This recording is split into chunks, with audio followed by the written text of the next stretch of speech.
Mr. Gilu Kishala and Mr. Alain Foka. Good evening, Excellencies, dignitaries, dear people of Africa watching this historic broadcast live at home and anywhere else in the world. Welcome to the very first African Union Mjadala Africa Leadership Debate to be held here at the African Union headquarters in the Ethiopian capital, Addis Ababa. My name is Groom Chala, and my co-moderator next to me, Alan Foka, takes over for the French. Stay with us.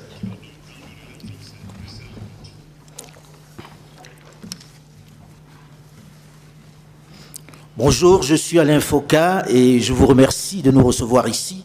C'est un réel honneur de participer à un événement tel que celui-là, un événement inédit qui réunit pour la première fois 5 personnalités qui aspirent à devenir le visage de la diplomatie africaine pendant les prochaines années. Pour la première fois, on assistera à un échange, à un débat sur leur vision, sur ce qu'ils comptent faire. Et c'est cela qui nous réjouit ce soir et qui nous réunit ici dans la capitale éthiopienne, à Addis Ababa, dans le siège même de l'Union africaine. Merci d'être là, restez à l'écoute. Excellencies, dear viewers, this debate is taking place in the context of the series of African leadership debates dubbed Mjadala Africa, which will be a platform for key stakeholders in various aspects of society to discuss the various opportunities that can be harnessed to ensure Africa achieves its goals for integrated, sustainable development and transforming the continent to become a major player in the global arena. The African Union is committed to strengthen a people-centered union through active communication of programs of the Union, the branding of the Union, and the participation of member states and other stakeholders in defining and implementing the African Union agenda. Once again, welcome to this historic moment. Alors, pendant 2 heures, nous allons parcourir les grands problèmes de l'Afrique. D'abord, nous parlerons du principal, qui est celui de la jeunesse et des femmes. Puis nous évoquerons la mobilité sur notre continent, qui est encore de très mauvaise qualité. Nous parlerons aussi de paix et de sécurité, mais aussi du financement de cette commission de l'Union africaine, qui pour l'instant peine à trouver de l'argent pour pouvoir fonctionner. Alors tout ceci, nous en parlerons avec les candidats qui vont se présenter ici, puisqu'ils ont une vision, ce qu'ils ont envie de faire pendant les prochaines années. On reste à l'écoute. Dear viewers, Excellencies who are attending this magnificent ceremony here at the headquarters of the African Union Commission in Addis Ababa. Without any further ado, I would like to introduce you to the honorable candidates. The candidates contesting to replace the outgoing chairperson, Her Excellency Dr. Nkosazana Dlamini Zuma of South Africa, are Honorable Philomeni Vincent Mtoyi of Botswana.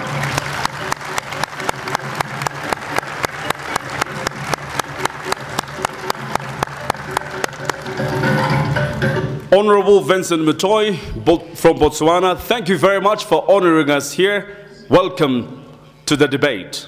Excellency, would you please introduce yourself and tell us your vision for Africa? You have 3 minutes. Thank you very much, Mr. Moderator. Your Excellencies, ladies and gentlemen, my fellow Africans, tonight I stand before you, humbled by the great honor and privilege of presenting to you my vision for the administration of the African Union Commission. My vision is fundamentally rooted in measurable action and unshakable values. This has served me well in my career, which spans 4 decades, as an administrator and a servant of the people. I envision a united Africa, an Africa we can all call home, an Africa we can be proud to invest in, an Africa where we can raise our children, an Africa where we can educate our children, an Africa where we can invest for our tomorrow and for the tomorrow of our children. But you know, we have done this, Africa. You have spoken. You have produced a master plan, Agenda 2063. Through your heads of states, our heads of states, we have expressed our wishes for the Africa we want. And we have produced a roadmap in which our aspirations are clearly pronounced. In Agenda 2063, we have said everything that Africa has ever dreamt about. To me, this is truly a guide to a continent-wide success, provided, I say provided we tap into our most precious resource, our people, provided we administer it through the effective implementation of using our people correctly, provided we put into place proper monitoring and evaluation mechanisms. And this is where I come in. I have the ability to design and to put into place systems and procedures that are required to do that implementation and monitoring and evaluation necessary to deliver on that dream that we all have. Excellencies, ladies and gentlemen, my 4 decades in the public service have given me that experience. Those who know me, those familiar with my values, my unwavering commitment to serve the public, will testify to my ability to diagnose and transform organizations. I know that together with the team at the African Union Commission, we can make the African Union Commission more responsive to our member states, make the African Union an equal. Désolé d'avoir à vous interrompre ainsi, mais c'est la règle du jeu. Vous comprenez qu'on ne peut pas aller plus loin.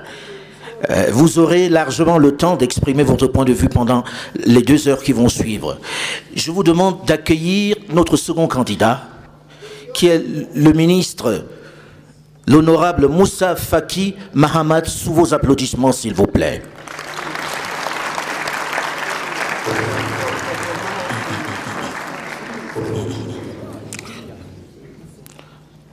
S'il vous plaît, si vous pouviez l'accompagner jusqu'à son pupitre avec vos applaudissements. Merci, monsieur le ministre, d'être là. Vous avez également le même temps pour présenter votre projet, et vous présenter également. 3 minutes. Bonsoir, mesdames, messieurs, chers téléspectateurs. Je voudrais d'abord féliciter l'Académie de l'Union africaine de cette heureuse initiative dans le cadre de la vulgarisation de l'agenda 2063. L'Union africaine est l'instrument majeur imaginé par nos chefs d'État et de gouvernement pour notre développement démocratique, économique et social, notre intégration, notre affirmation sur la scène internationale, notre dignité et notre personnalité propre au sein des acteurs majeurs de la gouvernance internationale. L'Union africaine a atteint l'âge de maturité. Le temps est venu de faire le bilan et de procéder aux ajustements qu'appelle le nouveau contexte continental et international. Le président de la Commission est le chef exécutif de l'Union africaine. Il est chargé, à ce titre, de la gestion quotidienne de l'organisation. Il doit faire preuve d'un leadership affirmé et incontesté.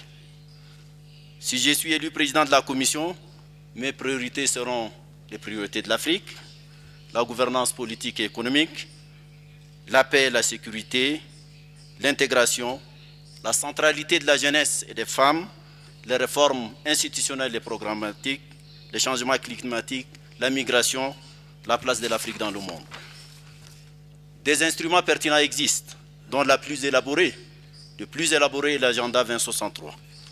Là où le président de la Commission est attendu, c'est la mise en œuvre effective et méthodique de nos décisions. On le sait, qui trop embrasse mal les trains. Il faut donc prioriser les actions. À titre d'exemple, depuis 2002, plus de 1800 décisions ont été prises et la mise en œuvre n'excède pas les 15%. Très grande interrogation. Ça interpelle tout le monde. Le président de la Commission doit exécuter les tâches, certes, qui sont les siennes, il doit exécuter les décisions des chefs d'État, mais il doit également prendre des initiatives, agir dans la transparence, agir vite, prendre des risques, pourquoi pas. C'est ça son rôle. Les risques, c'est tout à fait, c'est dans le cadre du leadership visionnaire. Il faut bien entendu que les présidents fassent montre d'engagement, de volonté, de compétences, mais aussi faire preuve de conviction et de foi pour faire du slogan Africa First, l'Afrique d'abord, une réalité. Mon parcours académique et professionnel, je l'espère, va me qualifier pour la fonction.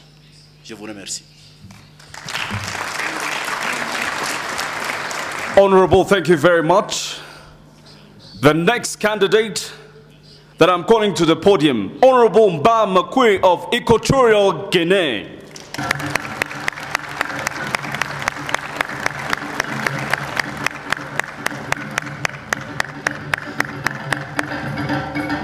Thank you very much, Honorable.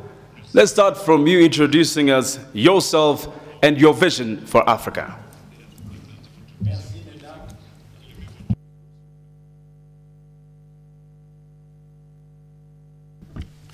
Merci, mesdames et messieurs. Merci, l'Afrique. Nous sommes réunis pour écouter les candidats au poste de président de la Commission de l'Union africaine. Alors que nous sommes réunis ici, notre continent, l'Afrique, est malade. Avec un taux de chômage environ 50%. Dans les diplômés africains, notre continent est malade. Quand on voit la discrimination contre les femmes, notre continent est malade.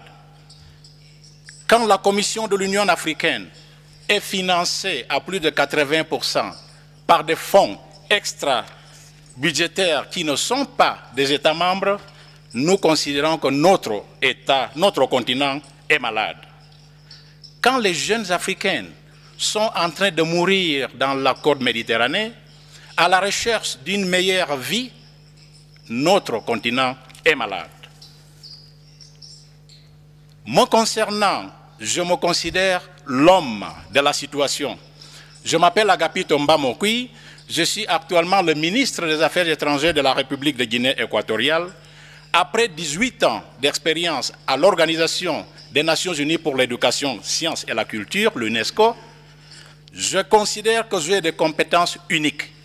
Aussi, avec mes connaissances linguistiques, je parle anglais, français, espagnol, portugais. Néanmoins, je ne me considère pas francophone, lussophone, hispanophone, je me considère tout simplement africophone. Je me présente devant vous aussi pour dire que j'ai un rêve. C'est le rêve de la jeunesse africaine, c'est le rêve des pères fondateurs de notre organisation. Je rêve d'une Afrique où les jeunes sont impliqués avant, pendant et après la prise de décision de notre organisation. Je rêve d'une Afrique d'inclusion où les femmes ne sont plus discriminées. Je rêve d'une Afrique compétitive, imposante et respectée dans le concert des nations.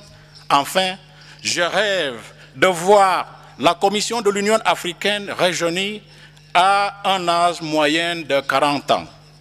Je vous remercie pour votre attention.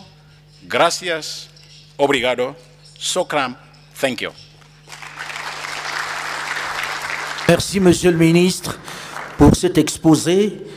Je vous prie d'accueillir l'honorable docteur Amina Mohamed du Kenya, la ministre des Affaires étrangères du Kenya, qui est notre 4e candidate, s'il vous plaît. Sous vos ovations.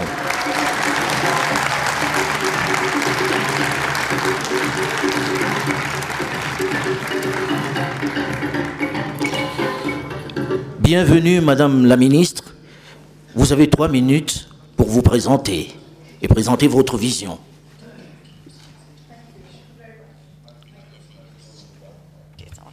Thank you very much. Ahlan, bonsoir, boa tarde, good evening, ladies and gentlemen. Habari zenu. I'm delighted to be here this evening to discuss issues that I know are important to all of us. And I'd like to start by acknowledging my fellow candidates. I'm truly pleased and humbled to participate in this conversation today with them. And I hope that we can all dialogue to bring the African Union closer to the people that it serves. So, ladies and gentlemen, allow me to tell you a little bit about myself. I have served in Kenya's public and diplomatic service. I have risen through the ranks to become Kenya's permanent representative to the United Nations in Geneva. I served as an Assistant Secretary General of the United Nations and a Deputy Director to the United Nations Environment Programme. In the course of my service, I have worked with many colleagues from around the continent, and we've worked together on issues of importance to our continent, including mega projects on infrastructure, international and regional trade, notably on negotiating agreements on trade.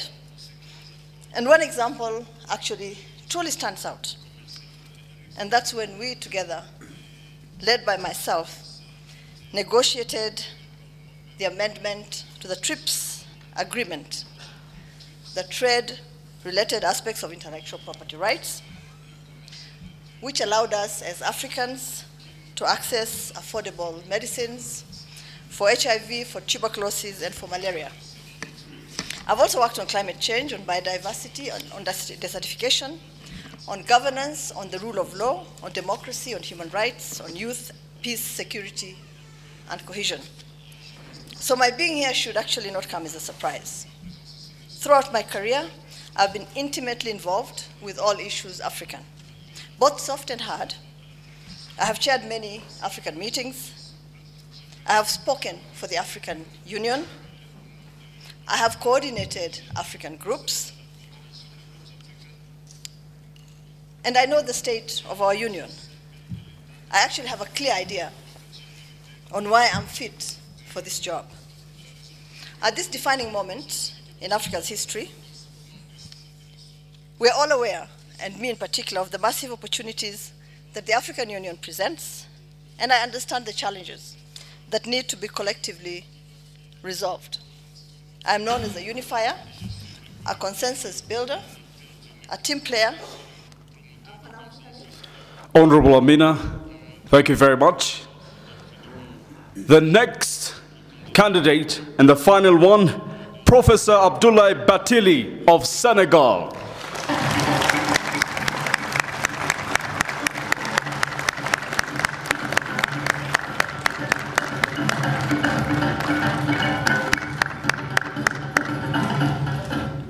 Excellency, thank you very much. Would you please introduce us yourself and your vision for Africa? Thank you. Thank you very much. Ladies and gentlemen. Est-ce que avant, excusez-moi Monsieur Bathily, est-ce qu'avant, je voudrais préciser que vous avez un casque au cas où vous ne comprenez pas la langue dans laquelle l'autre candidat parle, qui est juste devant vous. Pardon pour cette interruption. Je voudrais vous remercier. Je ne suis pas un candidat de circonstance, je suis un candidat de conviction. Toute ma vie, je me suis engagé pour la cause de l'unité africaine, pour la cause des peuples d'Afrique et des diasporas. J'ai participé au cours des dernières décennies à l'élaboration de tous les textes fondamentaux sur lesquels l'Organisation de l'Unité africaine, puis l'Union africaine, travaillent aujourd'hui. 6 points capitaux me semblent importants pour l'avenir et sur lesquels je voudrais apporter ma contribution. La question d'abord de la réforme en profondeur de cette organisation de 53 ans. La question de la paix et de la sécurité. La question de l'intégration régionale, la question des femmes et des jeunes, la question de relations entre l'Union africaine, les diasporas et les organisations de la société civile. Et enfin, la réforme de nos relations avec nos partenaires extérieurs. mon expérience personnelle en tant qu'ancien leader du mouvement étudiant, en tant que syndicaliste, en tant que professeur des universités, en tant que chercheur enseignant, j'ai contribué pendant des décennies à l'accumulation des connaissances que j'ai transmises à des milliers d'étudiants à travers le monde. Et aujourd'hui, il s'agit, à partir de mon expérience gouvernementale, de mon expérience internationale aux Nations Unies, mais aussi à l'Union africaine ici, dont j'ai été envoyé spécial, de mettre toutes ces connaissances, cette expérience au service de notre organisation. C'est un devoir de génération pour moi, et des milliers comme moi veulent aujourd'hui donner quelque chose à l'Afrique. Donner quelque chose à l'Afrique, une raison d'espérer pour les femmes, une raison d'espérer pour les jeunes. Voilà ce qu'il nous faut aujourd'hui.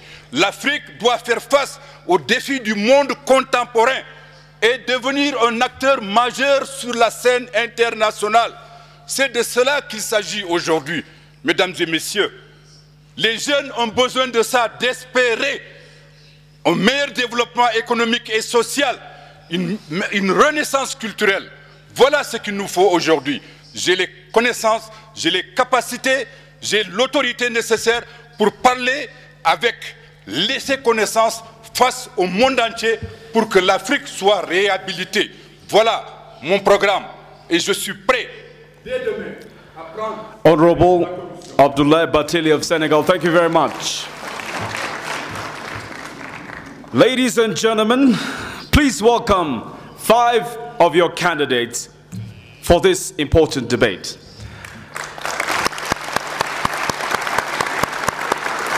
People of Africa watching this important and historic broadcast live at home, this is the first of its kind Jadala Africa Leadership Debate, live from here, the Ethiopian capital, Addis Ababa, to your home. Please stay with us. Excellency candidates, this debate will give you, the candidates, an opportunity to speak to the African citizens, popularize the African Union, and showcase your visions for the integrated, prosperous, and peaceful Africa. Once again, congratulations and welcome. Pendant l'instant où on vous a écouté parler, les thèmes reviennent de façon récurrente. Alors pendant ces 2 heures, vous avez décidé de parler de plusieurs thèmes qui concernent l'Afrique.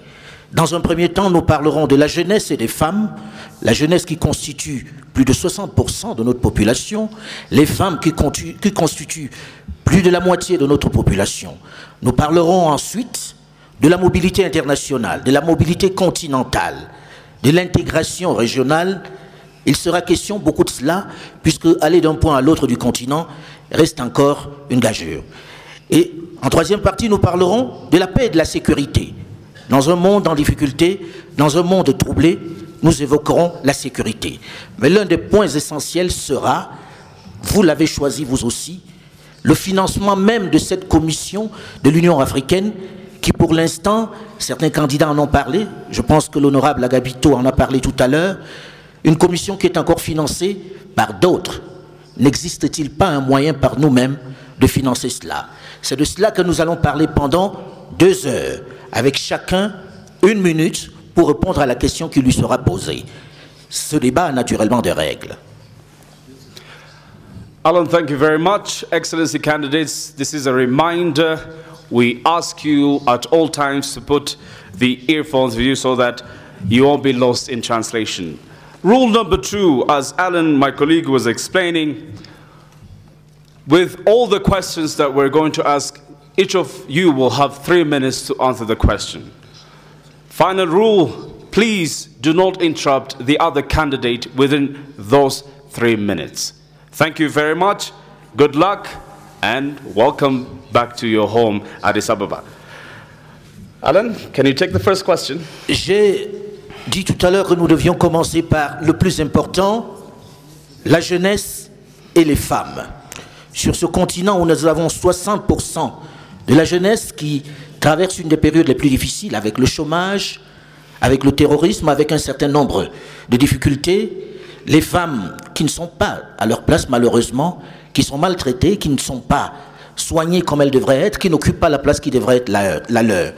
On a envie de poser la question tout de suite à vous, candidats. Et là, je m'adresse à l'honorable Madame Pelon-Monomi. Comment pensez-vous changer la situation des jeunes dans les années qui arrivent, la situation des jeunes et des femmes?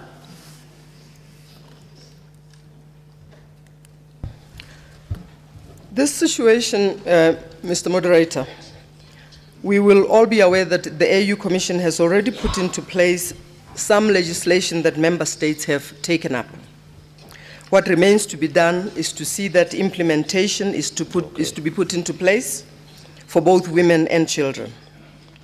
But what needs to be followed up with speed are laws relating to early child marriages, particularly female genital mutilation, domestic violence, and child labor, because these continue to plague the continent throughout. But also to make sure that public awareness and public education are promoted in our member states. To deal with youth unemployment, the biggest issue, again, the AU has taken action here to sensitize member states to remodeling our education curriculum, to make sure that we don't just educate our children for academics. We educate our children so that they come out of education with some skill, so that they can be people that are useful not only to the economy but to themselves.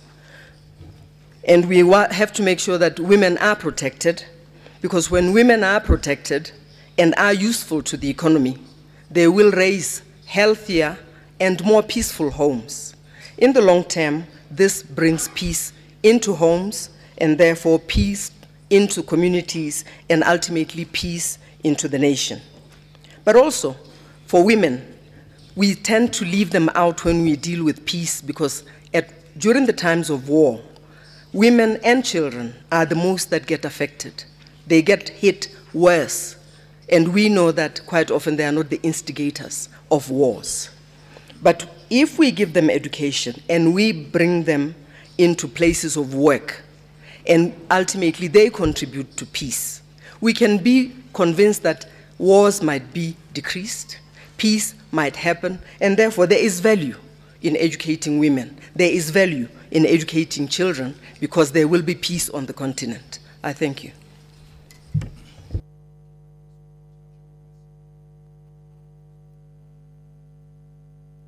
Le candidat du Tchad a la même question. Que répondriez-vous? Oui, la population africaine dépasse le milliard, dont 60% de jeunes. Elle est également majoritairement féminine. Les jeunes et les femmes ne peuvent plus se suffire des discours incantatoires. Les femmes, cette majorité silencieuse, celle qui se réveille tôt et qui dorment tard. Permettez une anecdote. À la fin de l'année dernière, nous avons arrêté une fille qui avait une ceinture, une fille appartenant à Boko Haram, au Tchad. Quand elle lui a été posée la question pourquoi elle voulait mourir, elle a tout simplement dit qu'on lui a dit que là-bas, elle aura la possibilité de choisir son conjoint. C'est vous dire la survivance d'un certain nombre des pratiques rétrogrades frappe encore pleinement la population féminine. Comment faut-il régler les problèmes des jeunes et des femmes? Il faut les outiller. Il faut les outiller par l'éducation, par la formation, par le crédit, par l'emploi. Plusieurs stratégies sont en cours actuellement dans notre continent, au niveau national, au niveau continental et même au niveau mondial. Mais jusqu'à là, la problématique demeure. Il faut absolument innover. Les jeunes, si on les laisse, moi je viens du Tchad, un pays sahélien. Ces jeunes meurent par milliers en traversant le désert. 4700 morts cette année en traversant la Méditerranée. Est-ce qu'on peut continuer à suivre cet spectacle? Non. Je pense que ça interpelle l'ensemble des leaders africains, l'ensemble des décideurs africains. Nous sommes interpellés sur ces questions. Il faut de l'emploi, il faut de l'éducation, il faut de la formation. Il faut absolument, absolument innover. Notre modèle économique extraverti a montré ses limites. Tant qu'il n'y a pas de croissance économique et qu'il y a un développement exponentiel dans la démographie, c'est extrêmement grave. Les femmes sont malheureusement dans notre continent encore réduites à 2 fonctions. La production, elles produisent dans le domaine agricole 80% avec 1% des terres en propriété. Et à la reproduction. Et dans les 2 cas, elles n'en tirent aucun dividende. Ça, c'est scandaleux. Je pense que si je suis élu président, l'une de mes priorités serait de régler le problème de la jeunesse et des femmes. Je n'ai pas de bâton magique, même si j'appelle Moussa, Moussa c'est Moïse. Je n'ai pas ces bâtons magiques, mais je crois qu'avec le concours de tout le monde... Alors, le temps est expiré. Le candidat de la Guinée équatoriale. Je suis le plus jeune candidat dans l'histoire de l'Organisation de l'Union africaine. Et pourtant, dans ma campagne, le point le plus important, c'est la jeunesse. Et il y a une raison pour cela.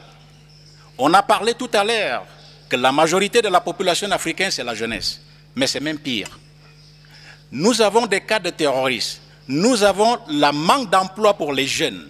Cette situation ne peut plus continuer. Ça fait des années, des siècles qu'on parle de la jeunesse, mais le résultat, c'est toujours le même. Nos jeunes qui sont en train de mourir dans le côte méditerranée en cherchant une meilleure vie. Les femmes qui sont oubliées. Tous nos programmes, on parle tout le temps des femmes, mais il n'y a pas de solution. Là, je me postule au poste de la présidence de la Commission de l'Union africaine et j'ai des propositions concrètes pour les jeunes. Je propose, si je suis élu, et je pense que je serai élu en janvier, un poste de directeur rattaché au président de la Commission de l'Union africaine. Je propose même qu'on doit penser à un commissaire responsable de la jeunesse et des femmes. Il faut des mesures concrètes. Pour cela, aussi, pour obtenir le fait que les jeunes, on parle des jeunes, mais on ne consulte pas les jeunes. Il faut consulter les jeunes avant, pendant et après la prise de décision. Et la seule façon de le faire, c'est d'inclure un poste clé et important à la Commission de l'Union africaine pour résoudre la question de la jeunesse. Il y a une autre proposition. D'ici 4 ans, à la fin de mon mandat, je voudrais voir l'âge moyen de l'Union africaine à moins de 40 ans, si on peut avoir 40 ans maximum. Je pense que nous sommes dans l'ère de l'informatique et nous devons avoir notre jeunesse au cœur de nos décisions. Quand je parle de jeunes hommes et je parle de jeunes femmes. La même chose. On a vu tout à l'heure dans les statistiques, les femmes représentent à peu près 87% de la production agricole en Afrique, mais la plupart de ces femmes ne sont pas éduquées. Alors il faut primer l'éducation des femmes, l'éducation des jeunes et en bref, je voudrais dire, j'ai des propositions concrètes. La Commission de l'Union africaine doit avoir des jeunes dans des postes importants aussi pour les dames. Merci beaucoup. La candidate du Kenya. Well, thank you very much.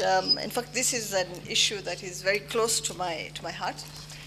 And I believe this, that if you really want women and the youth at the landing, they have to be at the takeoff as well.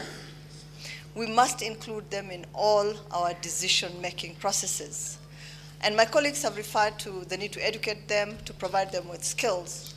But after the skills, we need to give them internships. We have a program that we have already developed in my country, and I think it is present in other countries. We just need to stretch it out and expand it into other places. And it's a program which allows the private sector and the public sector to take in interns. Now, for the private sector, as an incentive, we give them tax breaks. We also facilitate their businesses to make sure that a certain percentage of their workforce is the interns that they've taken on board. And we make sure that they include them in decision-making as well. We've also created iHubs for those kids who we know are innovative and need a place where they can incubate their ideas, they can grow them. And as soon as they're ready, we actually help them commercialize these ideas. And not only that, we have created links for them with youth in other countries. And so every time I travel, one of the things that I do is go and visit the youth. I was recently in Senegal and in Cote d'Ivoire, and I visited the youth in universities, both at the Cheikh Anta Diop University and at a business school in Cote d'Ivoire. And everything they said, right, added up to a dignified livelihood. We go to school, we finish school. At the end of our school period, there are no jobs for us. And I told them that we are actually indebted to them, because we are the generation that followed the liberation. We came out of school and had 4 or 5 opportunities thrown at us, right? We did not do the same for them. And so we're actually indebted to make sure that we create the opportunities that they need, that we create the level playing field that they need. And as for women, there is no way you can actually, as President Obama has said consistently, you cannot play a football game with 50% of your players out of the field. Yeah. And so therefore we must include them in everything. They actually are disproportionately affected in conflict. And so we must make sure that they're sitting at the conflict resolution tables so that their voices are heard, their concerns are taken into account, and they actually are part of the leadership of the country that is born out of conflict.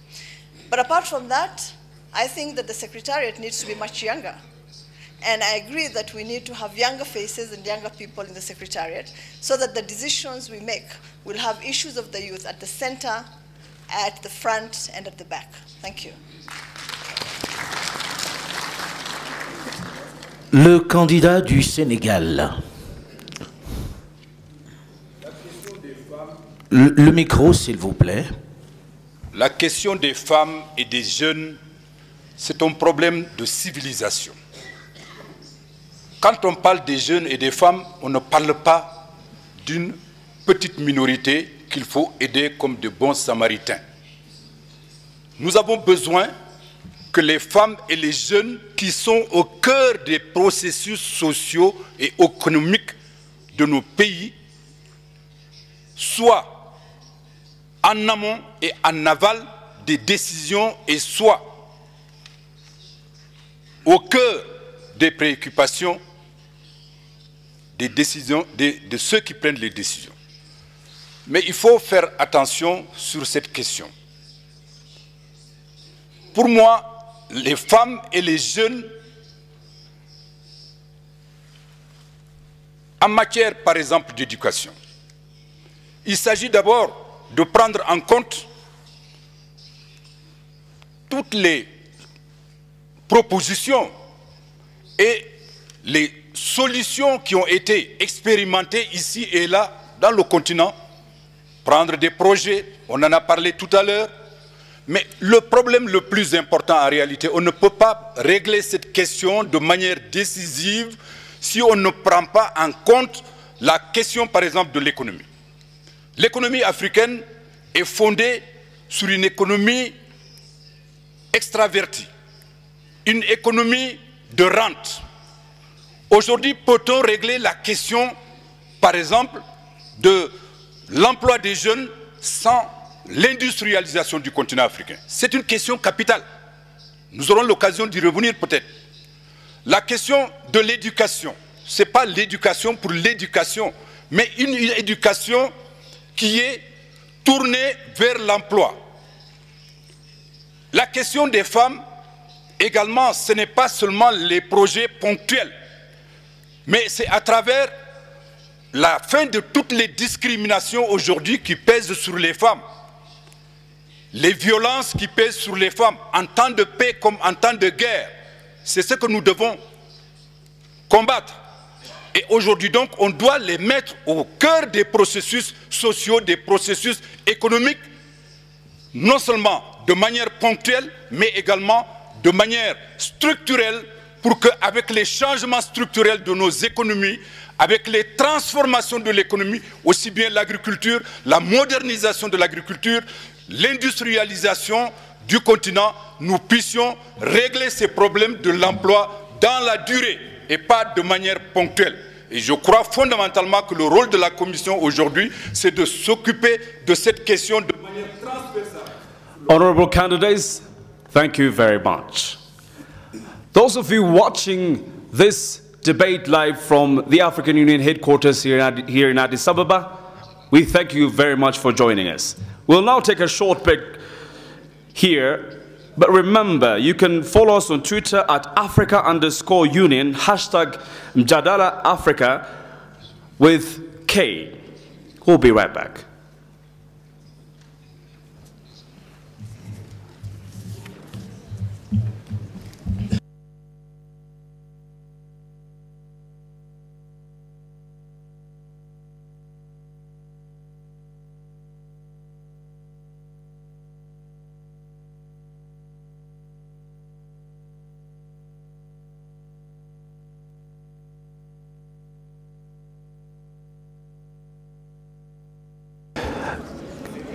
Guests, please stay put. Stay seated, please.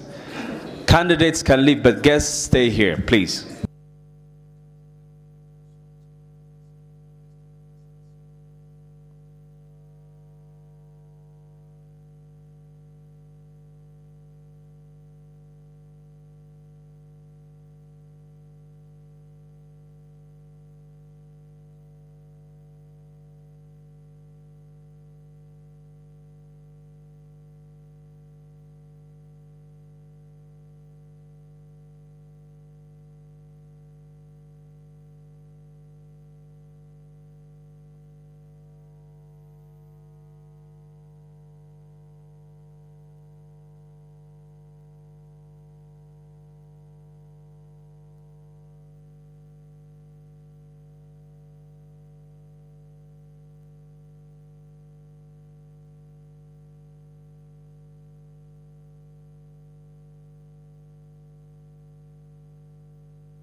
Excellencies, respected guests, kindly we ask you to remain seated. Our live broadcast is going to continue in a moment.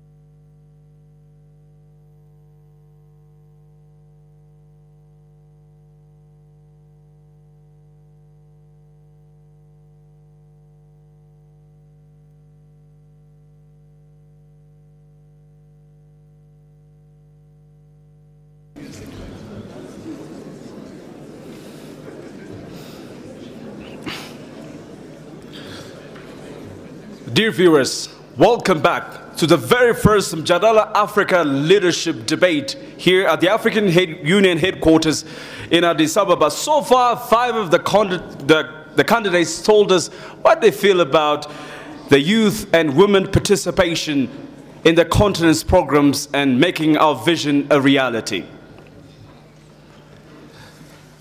Without any further ado, I'm going to go to the second question. Excellencies, we've been talking about time and again how important free movement of people in Africa has been and is and should be. According to your visions or your plans, why is the issue of free movement of people so important in this continent to make our visions a reality? We start from the candidate from Chad. You have 3 minutes, sir. Oui, la mission principale de l'Union africaine et la réalisation de l'intégration. La circulation des personnes assure au moins 3 objectifs. D'abord, la circulation des personnes assure ou est un moteur pour l'intégration. La circulation des personnes s'accompagne généralement de la circulation des biens et du mouvement de capitaux. Donc c'est un facteur, c'est un moteur du dynamisme économique. La circulation des personnes est également un facteur de brassage humain et culturel. Donc c'est un vecteur d'unité. Ce continent qui a été saucissonné au gré du colonisateur. Bismarck disait qu'un pays fait son histoire, mais il subit sa géographie. Nous, on a bousculé notre histoire, suivez mon regard, et notre géographie qui n'était pas celle-là nous a été imposée, donc nous la subissons doublement. Partir d'un pays à un autre devient un véritable parcours de combattant. C'est absolument inadmissible. Le passeport africain qui vient d'être lancé est une bonne initiative, mais il faut que les infrastructures, le commerce intra-africain, qui est insignifiant, entre la CEDEAO et la CAC, de part et d'autre, il est moins de 5%. Nos économies sont des économies de rente. On exploite des matières premières qu'on exporte d'ailleurs en l'état. Et donc, toute notre économie est orientée vers l'extérieur. En principe, la mobilité de la main-d'œuvre est une nécessité. Et d'ailleurs, la mobilité est essentiellement intra-africaine. Donc, je pense, l'argument souvent avancé est celui de la sécurité. C'est une préoccupation légitime. Il faut s'assurer que la sécurité est assurée, mais on ne peut plus se prévaloir. Bientôt 60 ans après nos indépendances, pour ne pas pouvoir franchir une frontière alors qu'on a même de la famille de l'autre côté. Ça, c'est absolument inadmissible. Le commerce, l'éducation, la formation, les changements de tout le continent dépendent de la mobilité des biens et des personnes. C'est un autre problème qui se rattache à celui-là, c'est celui de la migration. Malheureusement, celle dont j'ai parlé, celle qui amène nos jeunes à chercher une vie meilleure en Europe, par exemple, avec toutes les conséquences que cela comporte. Des mesures ont été prises, mais je crois que nous sommes interpellés. On ne peut pas comprendre aujourd'hui, en 2016, que l'on ne puisse pas voyager d'un pays à un autre sans visa. Thank you very much. Candidate from Equatorial Guinea, you have 3 minutes. Thank you very much. I will begin by saying, be it President Nkrumah, Haile Selassie, or Nasser, they all say the same thing. Together we stand, and separated we fall. We cannot stay together if our friends and brothers cannot cross our borders. By the way, these borders, they were fabricated. It is time for Africa to try to come back to the founding fathers' principle of together, standing. We talk a lot about free movement of people. We talk a lot about the young people, but what is the reality? Our young people are still dying, trying to find space and good life in other places. We see that when you want to move from country A to country B in Africa, it's still being very difficult. I appreciate the initiative from the African Union by giving passport to the heads of states and government. With all due respect, I think there is no president that can go to another country and have a problem of visa. It is time that we start giving the passport to the business people, to school children, to all these needed mothers, fathers, brothers.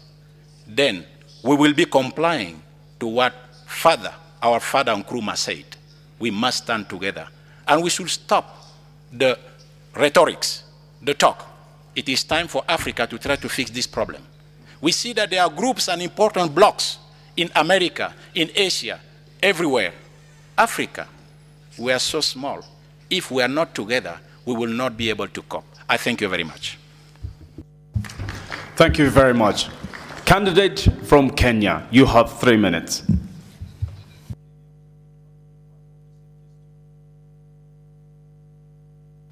Free movement is at the core of our union.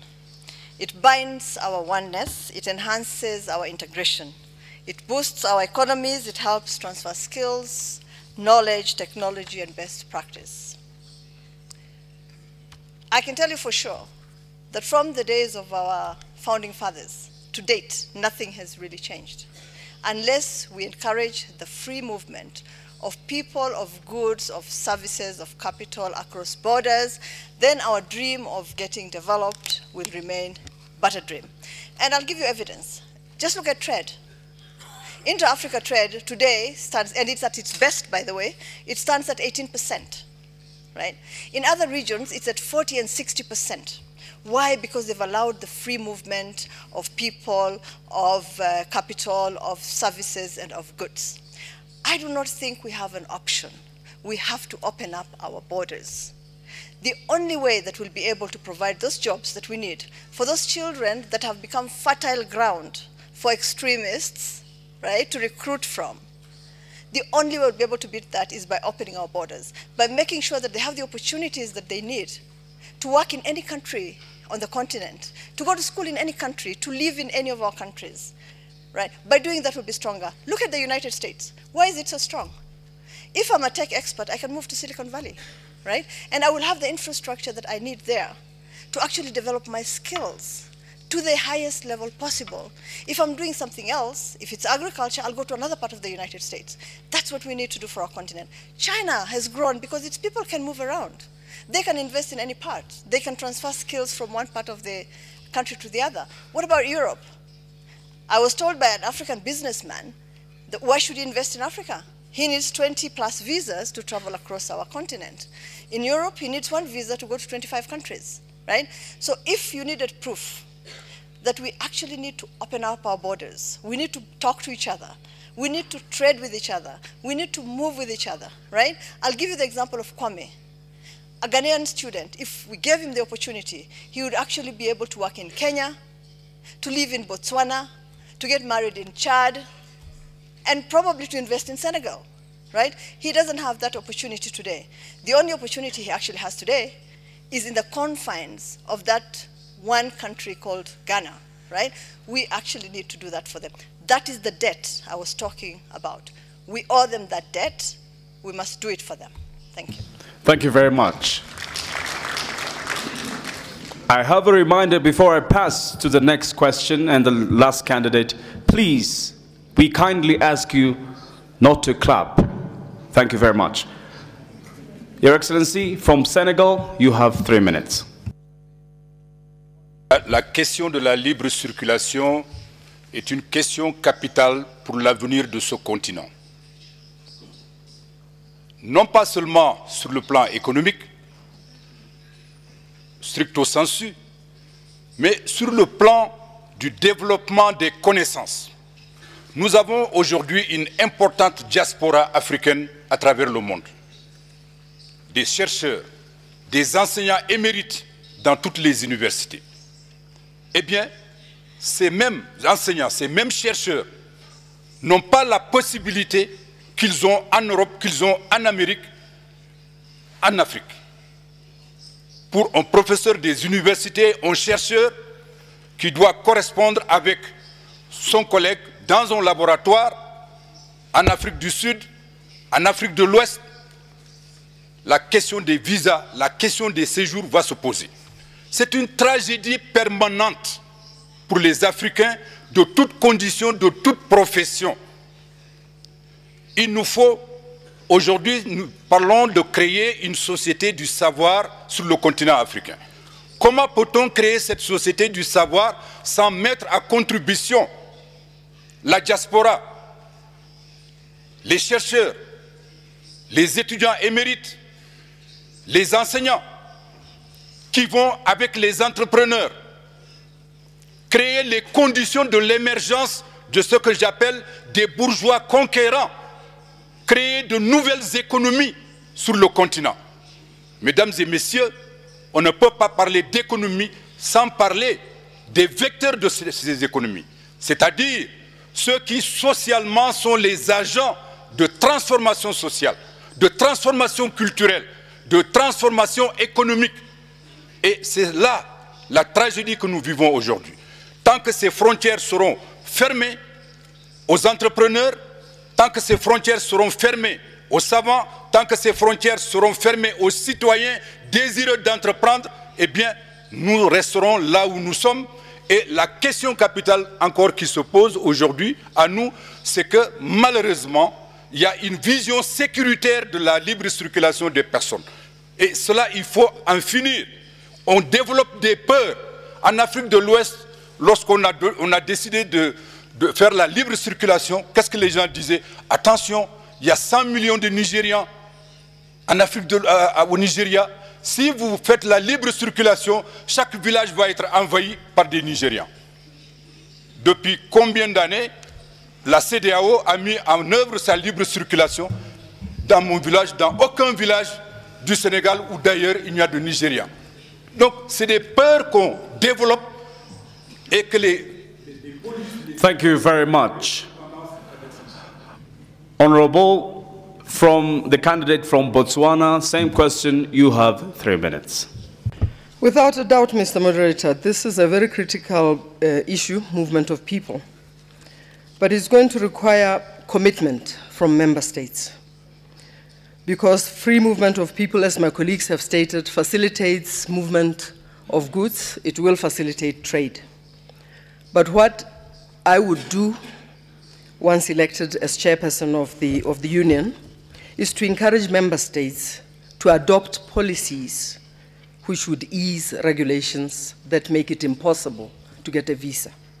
Because everything goes back to the visa, as you have said, previous speakers say. Because without a visa, then people cannot travel, and therefore, member states would have to try and look at our visa regulations, ease those, harmonize policies, to make it possible for Africans to travel through their continent.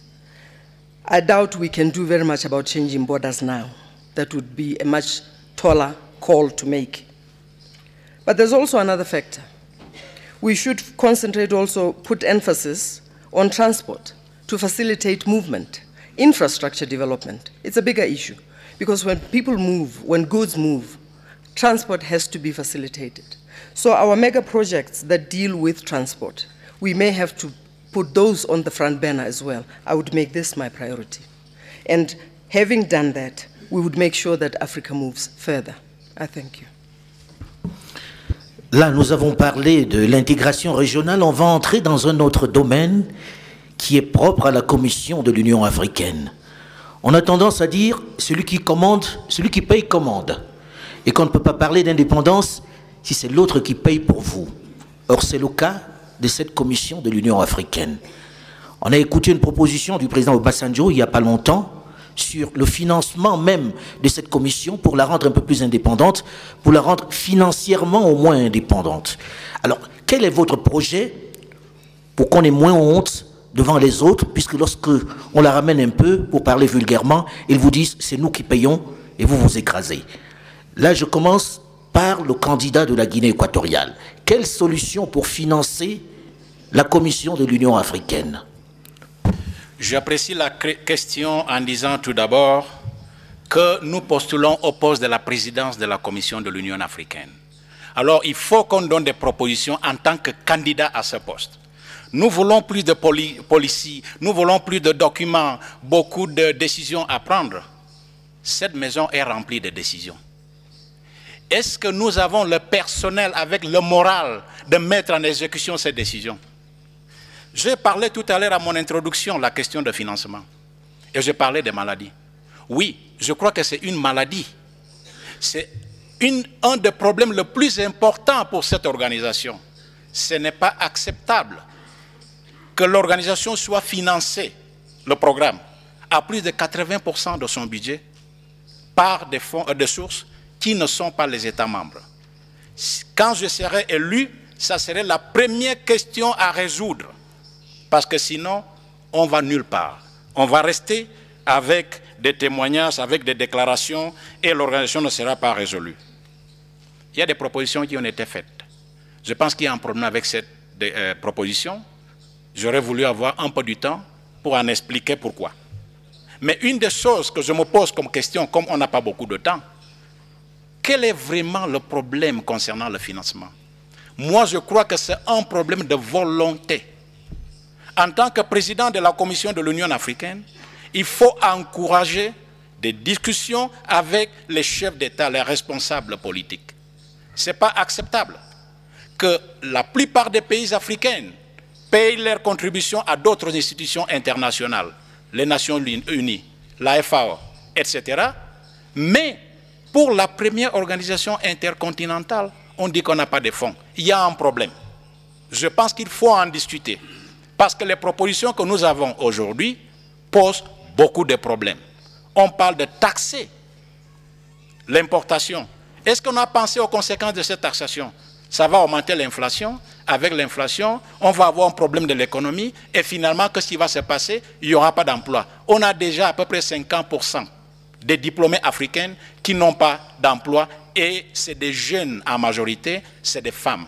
Il faut en arrêter. Je pense qu'il faut encourager les discussions entre le président de la Commission africaine et les leaders qui décident. C'est une question de volonté politique. Mais il faut en penser. Pourquoi il y a ce problème de volonté politique? C'est parce que l'organisation connaît beaucoup de problèmes de confiance. Il faut que l'organisation devienne utile pour les chefs d'État afin d'apporter leur contribution aussi. C'est question de dialogue et je pense qu'il faut encourager ce dialogue. Je vous remercie.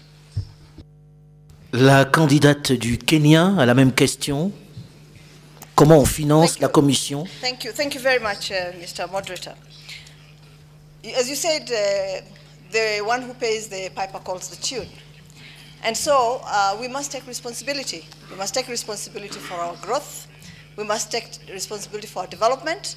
We must take responsibility for our institutions as well. Just as I said, we must take responsibility for our youth and our women. And so I think that the summit in Kigali was the turning point for us. At that summit, the heads of state made a decision on financing the African Union Commission. Good proposal made by Donald Kaberuka was agreed to, 0.2 levy on all imports that are coming into our countries. So it's about implementation. We must implement. We came out of Kigali and put ours in an escrow account and informed the African Union Commission that the money was already in an escrow account. I challenge everybody else to do the same.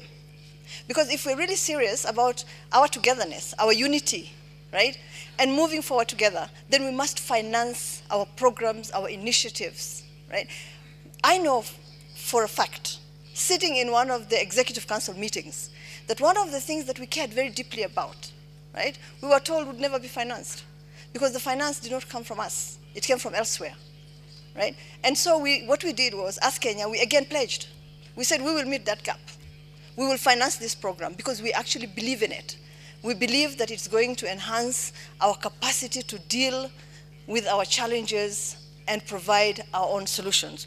So listen, it's not just about resources, it's about how effectively we use them, how efficiently we use them, right? And we can all agree that with the limited resources that we have, agree on a limited set of priorities that actually have the capacity, right, to unleash the potential that this continent has, this commission has, to deliver for the people of this continent. And so it's not about lack of proposals. The proposals actually do exist, right? But we need to start being serious about implementing those proposals and making sure that the finances are efficiently used and that they are used on agreed priorities. Thank you. La même question au candidat du Sénégal. Comment mettre un terme à cette dépendance de la Commission vis-à-vis de l'étranger, vis-à-vis de l'Occident? The issue of financing the African Union is one of the major issues for this organization. It's about sovereignty of the continent. We cannot talk about independence, about our sovereignty all the time. We cannot talk about African solutions to African problems if the other pay for us. This is unacceptable. Therefore, solutions exist. prior to the Kigali meeting and the proposals by Kaberuka, there has been countless summits I attended where proposals were made. Obasanjo's commission came up with a proposal, and even before that, in 2007, decisions have been made after the audit of the African Union. But the problem is about the implementation, and implementation is about the political will. It is time for us to take our moral responsibility before the African continent, before the African people. This is the matter. Of course, there are issues involved in that. How to manage properly, soundly, the resources at our disposal. And I think there are examples of that. When this question was on the table, when we discussed about it some years back, we said, for instance, ECOWAS is a pioneer. ECOWAS is a pioneer in that. We have what we call the community levy, which has enabled that organization, that regional economic organization, to fund all its institutions and to participate also in the peace fund. So this is crucial. I think it is time to deal with peace and security on our continent, to deal with our programs, to look at this question of funding. This is essential for me, and I have to convince the head of state and government, and I think the civil society organization, the African citizens themselves should come out about this issue and push our continental organization to take its own responsibility. I think this is really the order of the day.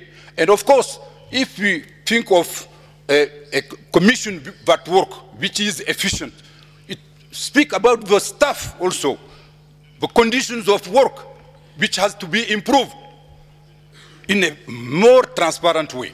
So I think the question of financing is an essential dimension of the African Union of the future, but also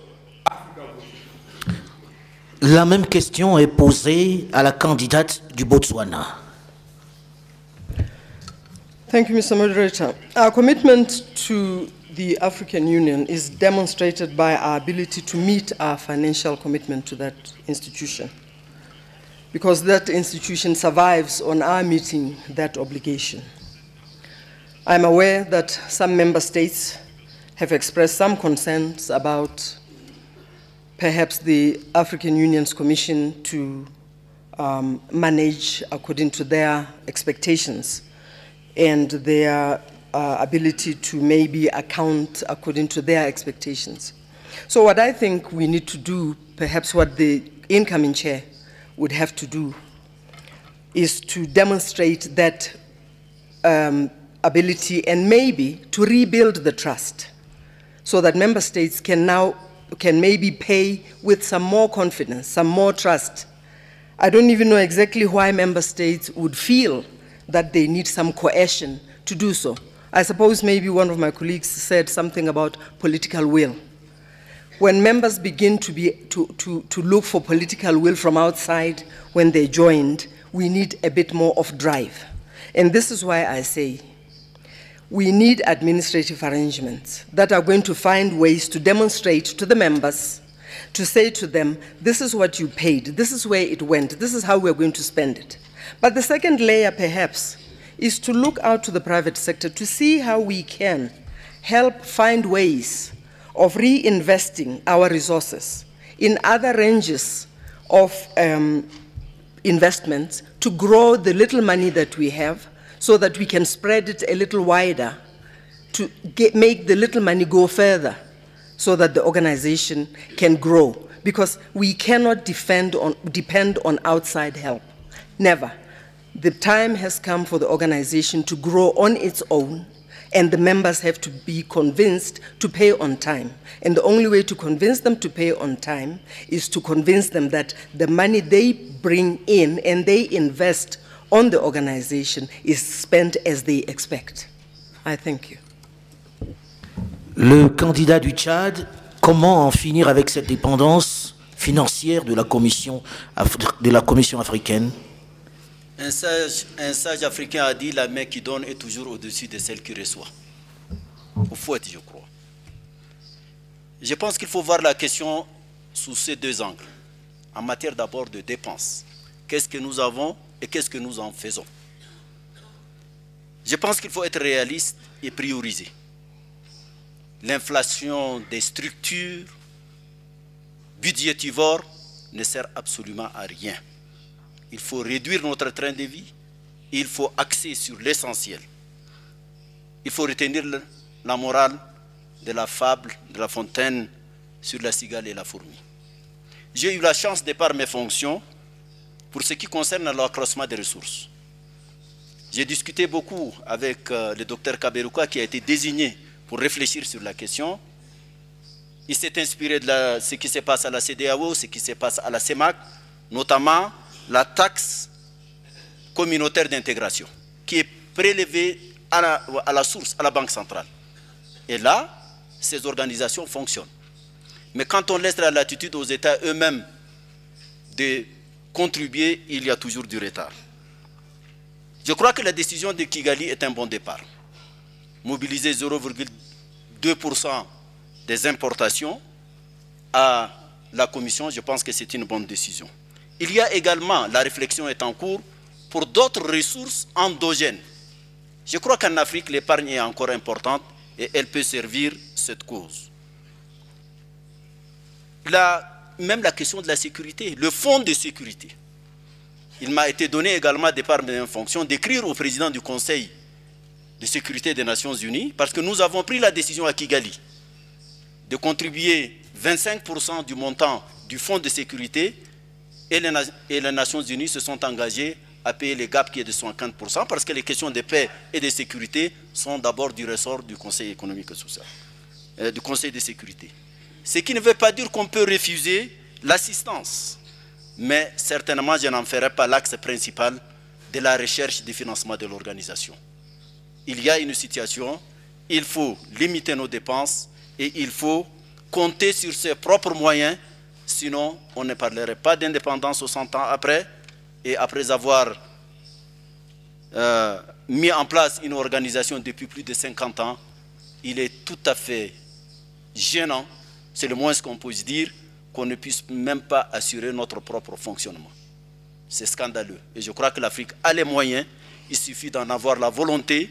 Il y a des mécanismes originaux qui peuvent être mis en place et qui peuvent régler cette problématique. Elle est au top de nos priorités, sinon on ne peut rien, absolument rien faire. Merci. Thank you very much. Honorable candidates, those were wonderful points that you've been raising. Let me allow excellencies who have joined us in this hall for this important debate to give them one more round of applause.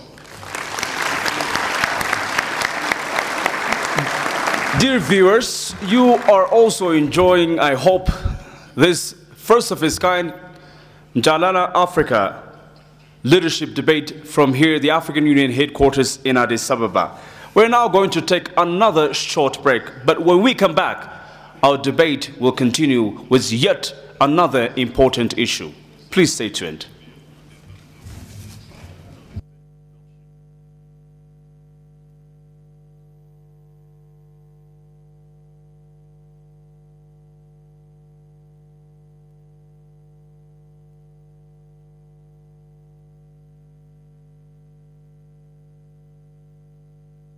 Ladies and gentlemen, our break is exactly 2 minutes. Please remain seated because this is a live broadcast. Thank you very much.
questions.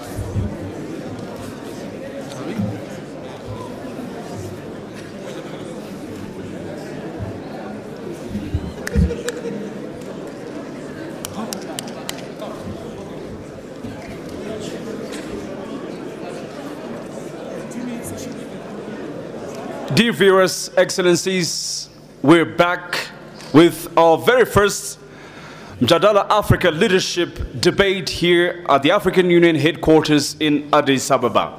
By the way, for those of you watching us across the continent, once again, we would like to say welcome. This is the very first debate of the African Union Commission chairperson candidates here in Addis Ababa. We've heard there is a channel choice that you can make for those of you watching us on TV. Channel 1, please, this is English. Channel 2 is French. Channel 3 is Portuguese. And Channel 4 is Arabic. So you can tune your TV like that for better understanding of our debate here. Excellencies, ladies and gentlemen, here we're directly passing to our final question of the day. Candidates, as you understand, Africa's aspirations, Africa's plans, time and again have been tampered, hindered by our issue with peace and security. It's been claiming lives, stopping us from our important development endeavors, and above all, it's standing between us and our visions. Excellencies, the African Union has pledged, therefore, to silence the guns by 2020. What more can and will be done during your term in office if you are elected as the chairperson of the Commission in quest of resolving, above all, preventing conflicts in Africa? We're going to start from honorable candidate from Kenya. You have 3 minutes. Well, thank you very much. Actually, you've already said it. Prevention is better than cure. The causes of conflict are well known. We must address the root causes of conflict. And there are few. It's inequality, scarcity, despair, the absence of rule and law, and good governance. And I dare say that here, the African Union Commission actually has a good record. They've put in place an architecture with organs that have been performing relatively well. The Peace and Security Council has been impressive. It's visited conflict countries. It's come up with recommendations on how to actually advance conflict resolution and peace building in those countries. Right? I was aware of their visit to South Sudan, for instance, right in the middle of the conflict, and engaging with the players and advising them and coming back with recommendations. The Office of the Commissioner has also done an incredible job. He's everywhere where there's a conflict. So the African Union actually has a good record. And today we can speak about fewer than 5 countries that are actually engulfed in civil conflict. The others have issues with terrorism, right? And that's a different ballgame with a different rules of the game and with different solutions. But on peace and security and on conflict, I think they have had a really tremendous success. But what else needs to be done? I think we need to implement what we've done. I think where some of these institutions are slightly weak, we need to take stock and make sure that we review how we can strengthen them. But most importantly, we must finance and resource our institutions. It's already been said here that we agreed that we would actually pay 20% of our peacekeeping bill. We need to get that done. I think it's useless to talk about 2020 if we're not going to walk the talk. And it really is truly about resources, about making sure that we have the resources to build the capacities that we need, to build the institutions that we need, to put mechanisms in place that can deal with our law and order issues, that can deal with our institutional deficiencies. I was part of the team that crafted the constitution for my country, and I can tell you this, that with that framework, it became much easier not only to prevent, right, but also to deal with anything that came up. So it's about institutions, it's about resources, it's about implementing what we have all agreed on. Thank you. Thank you very much. Candidate from Senegal, you have 3 minutes. la question de la paix et de la sécurité est fondamentale aujourd'hui. Comment faire en sorte que les canons se taisent en Afrique en 2020? C'est un objectif ambitieux au regard de ce qui se passe aujourd'hui sur le continent, disons-le. Personne ne peut prédire ce qui est en train de se passer et ce qui va venir demain. Les causes des conflits sont là. Aussi longtemps que nous, dirigeants politiques, nous ne gérons pas la diversité à l'intérieur de nos pays, diversité religieuse, diversité politique, diversité culturelle, diversité régionale, et que nous prenons parti pour l'une ou l'autre des identités, nous aurons des conflits. La question des conflits renvoie à la question de la prévention. Certes, il y a des mécanismes, il y a l'architecture de paix et de sécurité sur le continent, c'est vrai. Mais regardons en face ce qui se passe. Les crises pré- et post-électorales aujourd'hui, c'est des crises de la démocratie. Nous devons accepter d'entrer dans l'ère de la démocratie. Il y va de l'avenir économique, de l'avenir politique de nos pays. C'est le plus sûr moyen de prévention. La gestion de la diversité, l'acceptation de la démocratie, et maintenant, malgré tout, si les crises éclatent, il faudra en tenir compte et envoyer certainement des membres du panel des sages. Mais mon expérience, depuis la crise du Libéria, de Sierra Leone, la crise du Libéria d'ailleurs qui a été le laboratoire de l'architecture de paix et de sécurité de l'Union africaine. Parce que c'est avec la CEDEAO qu'on a commencé ces systèmes, parce que c'est cette crise des années 90 qui nous a amenés là où nous sommes aujourd'hui. Donc il nous faut créer les ressources. 25%, nous allons pouvoir, avec ce qui est prévu comme prélèvement, faire face à cela. 75% par les Nations Unies, je pense que c'est un bon début. Mais il nous faut nous approprier. Mon expérience, c'est que c'est les Africains eux-mêmes qui peuvent en amont et en aval gérer ces conflits. Naturellement, avec l'aide et le soutien de la communauté internationale, mais ce soutien de la communauté internationale, il est très complexe à mettre en œuvre. Regardons les crises aujourd'hui qui secouent le continent et la position des uns et des autres. Donc sur le plan sous-régional, sur le plan régional, nous devons prendre nos responsabilités. C'est encore là une question de volonté politique, de responsabilité morale des dirigeants africains. Merci. Thank you very much. Honorable candidate from Botswana, Peace and Security, you have 3 minutes. Conflicts stemming from domestic tensions, terrorism, misuse of natural resources, economic and social problems, violence related to the transition of political power remain a serious concern on our continent. To ensure that there's peaceful election transitions, in my role as chairperson of the Union, I would promote a better understanding of democratic processes, respect for the rule of law, and human rights. I would also make sure that the implementation of the principles as outlined in the African Charter on democracy, elections, and governance are carried through. Much work has already been done, as you've heard my colleagues indicate. The African Peace and Security Architecture, protocol establishing Peace and Security Council, and other relevant conventions are indeed pertinent. Together with the Peace and Security Council, joined as well by the regional economic communities, this should make up for a full regiment to silence the guns on the continent. Under my leadership, when elected chairperson, I will ensure that we further strengthen ongoing post-conflict reconstruction programs, because these are founded to rebuild countries, which will require fostering programs so that we allow nations to heal after a lot of bloodshed, particularly for women and children, who are generally disproportionately affected during violence and during war. We must recognize that also terrorism is a growing cancer impacting a lot of our people on the continent. I think here we must learn from those countries that have found solutions to this scourge.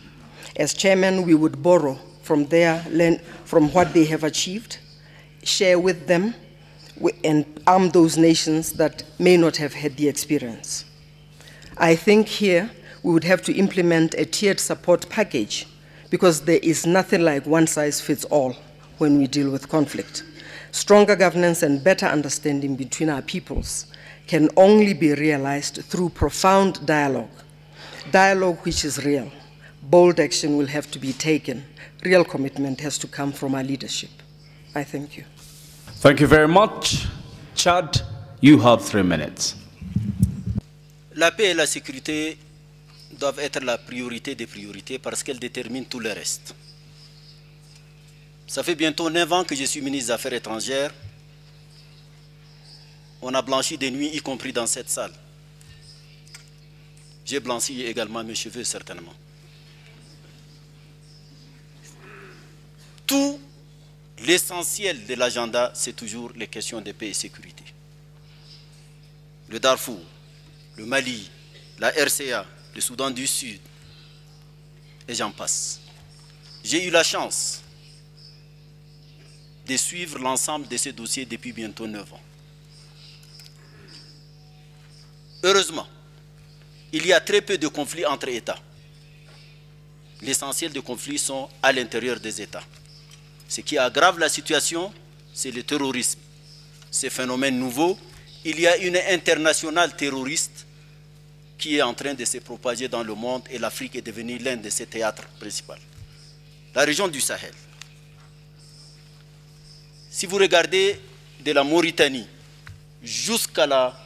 pratiquement jusqu'à la Corne de l'Afrique, c'est une zone désertique, très pauvre et là où se concentrent les problèmes de sécurité et de développement. Donc les questions de paix et de sécurité doivent être la priorité des priorités. L'Union africaine a des outils très importants. L'architecture africaine de paix et de sécurité, elle a les forces africaines en attente, elle a initié le processus de Nouakchott, notamment dans un certain nombre d'États africains pour l'échange des informations. Il y a le CAERT, qui est le centre qui s'occupe des questions de terrorisme. En tout cas, il y a eu le CARIC, il est encore, la capacité africaine de réaction immédiate au conflit, mais malgré tout ça, je pense que les causes sont profondes. Elles sont liées à des questions de développement, à des questions de malgouvernance politique et économique, au sous-emploi. On parle des jeunes. Ces gens-là sont recrutés, ils sont devenus la proie facile à tous ces terroristes. Je pense qu'il faut de la prévention. Il faut une démarche pour renforcer les mécanismes de médiation. Il faut une alerte précoce. Je suis revenu avant-hier de Djouba, en ma qualité de président du Conseil des ministres, mais également le Tchad fait partie des États qui sont IGAD+, pour la question de l'armée. La situation est extrêmement grave. On a vu des situations extrêmement difficiles qui demandent réaction immédiate. Il faut de la volonté politique. Il faut mobiliser les moyens. Il faut que les 25% que nous nous sommes engagés à mobiliser, il faut qu'on le mobilise pour prendre en main notre destin. Si notre sécurité est assurée par les autres. Honorable, thank you very much. Same question, a candidate from Equatorial Guinea. You have 3 minutes. Thank you very much. To say that security issue is one of the most, if not the most fundamental question that we have to face today. Without security, without peace, we will never have development in Africa. That's the problem. While we all agree with this, there seems to be a very serious disconnect between the African Union and the people that decide and the lower population.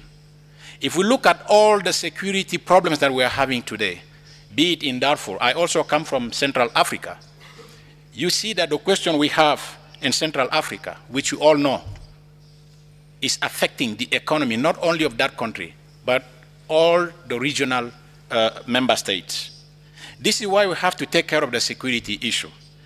I think it is time that we go on concrete proposals and try to bridge the disconnect that exists today. The basis of these security issues, if we look at it carefully, we will find at the bottom the youth unemployment. Most of these people that are being used our youth. And we have to do something to take care of the source of these security issues. I propose two things. I think it's not good to try to have a vast program that we cannot implement. The first thing, we have to take care of the young people. We have to find them jobs. They have to be occupied. And I have a proposal. As a president of the African Union Commission, we must have a higher position for the young people. If it's not at the director level, I will even push at the commissioner level. It is very important because we cannot decide without talking with the youth. We have been saying that for too long. It is time that we materialize. It's a concrete proposal. A second proposal is that we talk a lot about the culture of what I call the culture of war. If you keep talking a lot about war, people will be thinking war. It is time that the Commission also start having programs on the culture of peace. So I will have two concrete proposals. One is to take care of the question of the youth, and the second is to prevent conflicts. With these conflicts, we cannot talk about economic development in Africa. Thank you. On a fait le tour un peu des thèmes que vous aviez choisis, les principaux thèmes. Nous arrivons au bout de ces thèmes-là, mais je ne peux m'empêcher de dire ici qu'on aurait bien voulu aller un peu plus loin sur des sujets comme le commerce intra-africain, qui est important, puisque l'essentiel du commerce africain se fait à l'étranger, sur la force africaine de défense, sur le terrorisme, sur la monnaie, mais également sur un sujet que certains d'entre vous ont souhaité ne pas évoquer du tout, qui est celui de la Cour pénale internationale. J'espère que dans un autre débat, nous pourrons en parler parce que beaucoup d'Africains vous attendent sur la question. Et nous avons été frustrés de ne pas pouvoir en parler ici. Alors, dans la dernière partie de ce rendez-vous, nous allons également vous donner le temps de savoir pourquoi vous vous sentez les meilleurs pour être les présidents de la Commission de l'Union africaine. Qu'est-ce qui fait de vous la personne miracle qui va changer tout avec tous les problèmes que vous venez d'évoquer? Nous allons commencer avec le candidat du Tchad, M. Bathily. Avec le candidat du Sénégal, pardonnez-moi. Je suis ému par le fait que je pars un peu frustré parce que j'avais souhaité un certain nombre de sujets que nous n'évoquons pas. M. Bathily. Je l'ai dit, je ne suis pas un candidat occasionnel pour servir la cause d'un pays, d'un groupe de pays. Je suis un candidat pour servir la Commission, servir l'Afrique comme je l'ai fait au cours des dernières décennies en plusieurs capacités. Cette expérience-là, je voudrais la mettre au profit de la Commission pour que les jeunes générations puissent en profiter.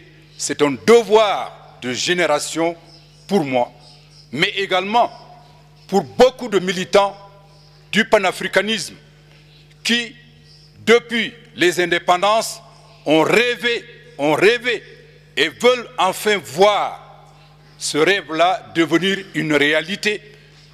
Parce que je suis citoyen sénégalais, mais dans tout mon parcours, toute mon activité, je suis avant tout un homme d'Afrique, un passionné de ce continent. Je suis un citoyen du continent africain. Voilà pourquoi je suis candidat.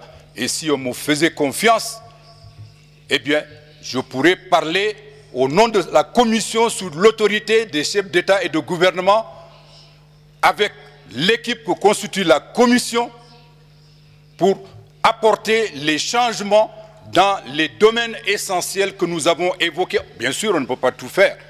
On ne peut pas tout faire. Mais il y a des questions transversales dont certaines ont été évoquées ici, qui seront au cœur de mes préoccupations. Donc, je demande aux femmes, aux jeunes, d'espérer en ce continent africain. L'espoir naît avec l'Organisation de l'Unité africaine, avec l'Union africaine. Cet espoir ne doit pas disparaître. Au contraire, un jour nouveau se lève pour le fortifier, et ce sera l'occasion pour moi d'être justement celui-là qui va réaliser ce rêve de génération, de plusieurs générations. Merci. Thank you very much. Honorable candidate from Botswana, you have 3 minutes.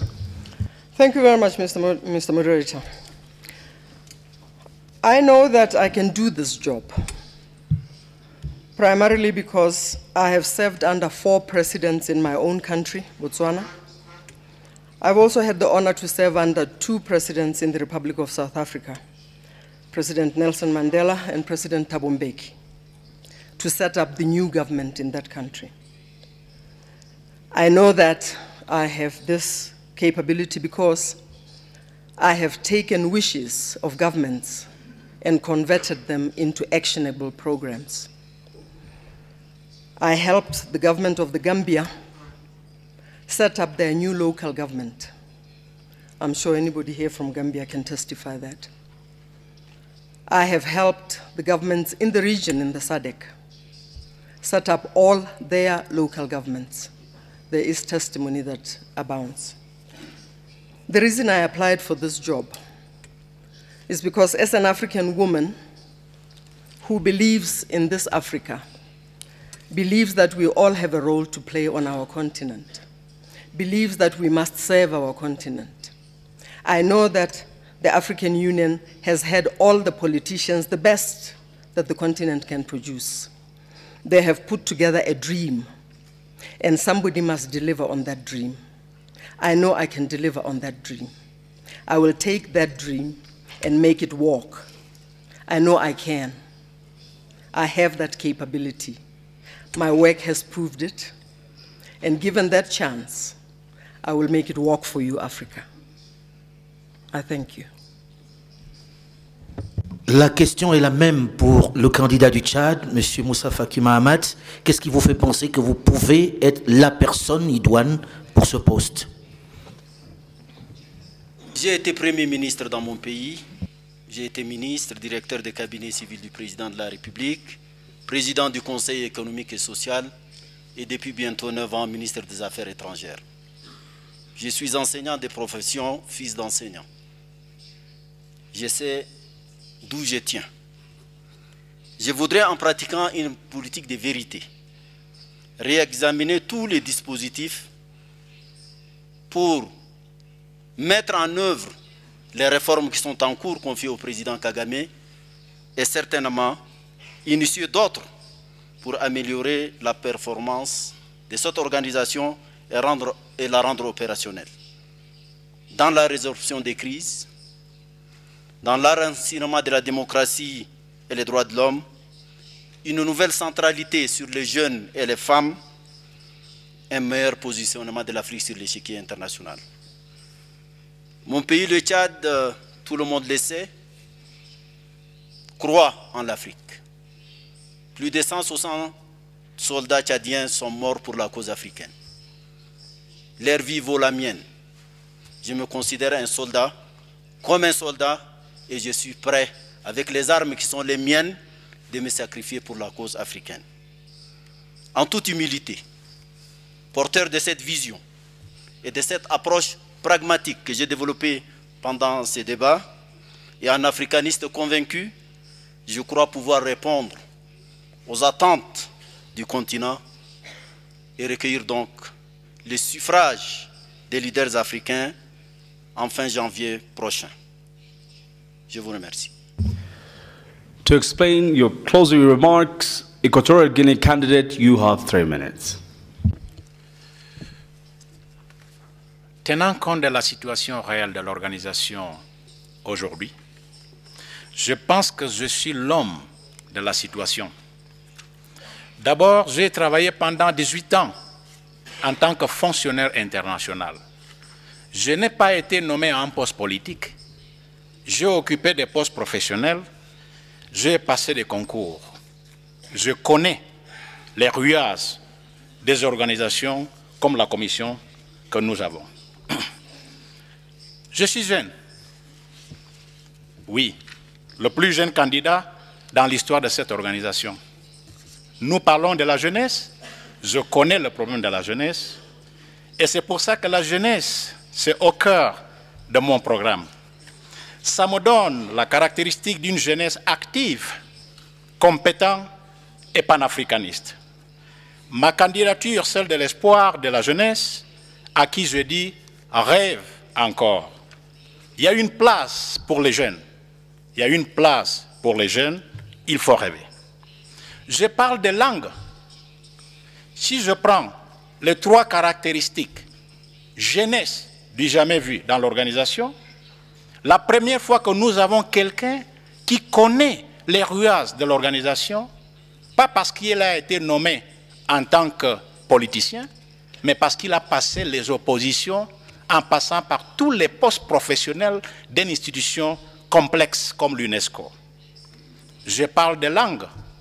Et même si je parle de langue, je ne me considère pas hispanophone. Je ne me considère pas francophone. Je ne me considère pas anglophone et je ne me considère pas lussophone. Je me considère africophone. Ça, c'est très important. Parce qu'au sein de notre organisation, nous avons aussi des problèmes de langue. Avec ma nomination aussi du jamais vu dans l'organisation, je pense que je vais casser la question des divisions à cause des langues. J'ai beaucoup à apporter. J'ai l'expérience, j'ai le dynamisme, j'ai la volonté et je viens d'un pays qui a prouvé son panafricanisme. Je peux simplement mentionner la Coupe d'Afrique des Nations que nous avons organisée en moins de 2 mois, du jamais vu. J'ai beaucoup apporté à l'organisation et c'est ça qui me permet de connaître les problèmes réels de cette organisation. Le problème essentiel de cette organisation, c'est que l'organisation a une structure qui n'est pas pertinente pour les problèmes d'aujourd'hui. Notre structure a un problème sérieux. Et je peux l'identifier parce que je connais, j'en ai vécu. Merci beaucoup. La candidate du Kenya.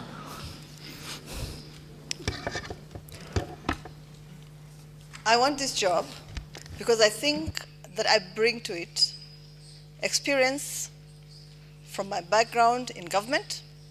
I've worked in government and have been able to carry out the reforms that we need to ensure peace and security in our country.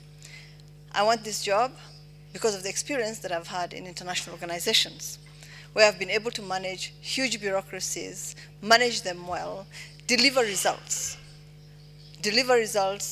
that were meaningful to our people. I talked about the TRIPS amendment. It was something that was elusive for a very long time, but not just that. I worked on the cotton package. I worked on LDC's package. I worked on ensuring that export subsidies were completely ruled out. So everything that I have done in the 30 years of my public service has had something to do with ensuring that we made one step further. I believe in our unity. It's something that has bothered me every time that I have left our shores. And I spoke about it yesterday. I said, when we are in Africa, we actually define ourselves by these little small countries that we come from. As soon as we leave the shores, we are all defined by the continent. Our dignity comes from us belonging to this continent. It does not come from us belonging to our countries. And that's how the rest of the world sees us. And so we need to use the opportunity that the African Union Commission will provide for the next chairperson of the African Union to actually give voice, to create our own narrative, to tell our own story. And our story is not a bad one. I will insist on that. It is a story of a population of 1.2 billion people, a huge market. It is the story of a youthful population, right? More educated than any of the previous generations before. It is the story of natural resources that are abundant. It is the story of a continent that actually has the largest parcel of uncultivated land. We should not be facing the challenges that we face. In order to overcome them, we need leadership. We need leadership in our countries, but more importantly, we need leadership here that will be able to bring all of us together on a common agenda to ensure that we define ourselves by our continent, and our continent defines itself by ourselves. That's what will address the issues that have to deal with the youth. That's what will address the issue of migration and of our youth dying in the seas. Coming together, we'll be able to industrialize. We'll be able to do what we said we would do, open up our borders, move trade, move investment, move our young people around. If there's one thing that I'm... Honorable Amina, thank you very much for your points. Ladies and gentlemen, those of you watching us live here in Addis Ababa for this important debate, the first of its kind, Mjadala Africa Leadership Debate. This has been a wonderful experience for all of you, I believe. Our candidates, for you, we thank you as well. You've talked about youth and women involvement, financing Africa. You talked about the issue of peace and security. Those of you who have joined us here in the hall, if you love what you have seen and heard, please give them one more round of applause.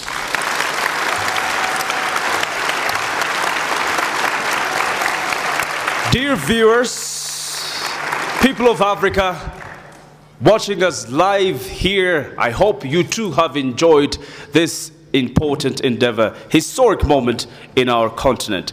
This brings us to the end of this debate. Me, Groom Jala, and my colleague Alan, we thank you so much for joining us, and good night.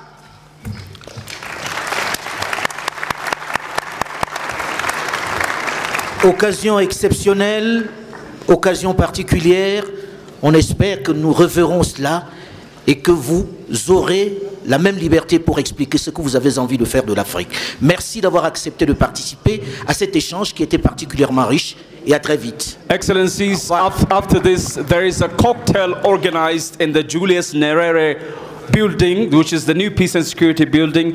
We kindly request you to avail yourselves there. Let's enjoy the night. Thank you very much. Brother.